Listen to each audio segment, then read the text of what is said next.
Ano nga ba ang aasahan ng publiko na susunod na kaganapan matapos ang pagsasampa ng kaso sa mga sangkot sa pork barrel scam?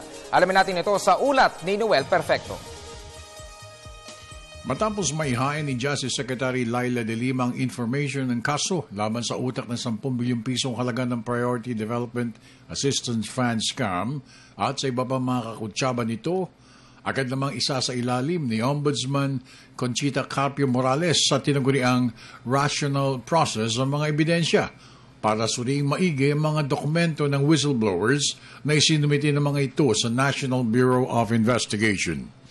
Matapos ang matinding evaluation ng mga ebidensya, mayroong dalawang options ang maaring gawin ng ahensya. Ito ay ang magsagawa ng karagdagang fact-finding investigation sakaling ramdam nito na kulang o mahina ang mga ebidensyang naisumite. At kung kumpleto naman ang ebidensya, maaari na magsagawa ng preliminary investigation ng ombudsman at i-require ang mga respondents o yung mga tinutukoy ng mga suspect na ng kanilang counter affidavit sa loob ng 10 araw. At kung makikita ng ombudsman ng probable cause o sapat na dahilan, isang trial o pagdinig ang magaganap sa Sandigan Bayan Anti-Graft Court. At kung ang ebidensya o evidence of guilt ay walang kaduda-duda o tinaguriang beyond reasonable doubt, tinitiyak ng mga otoridad na mayroong makukulong.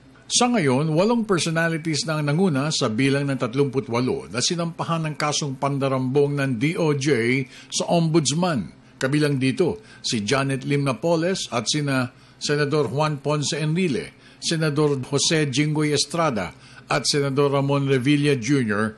at 2 dating mga congressmen. Isinama rin ni Justice Secretary De Lima ang umano'y mga aides ng mga mambabatas at ilang mga conduits ng mga ito na may kinalaman sa kasong pandarambong. Para sa Telebisyon ng Bayan, ako naman si Noel Perfecto.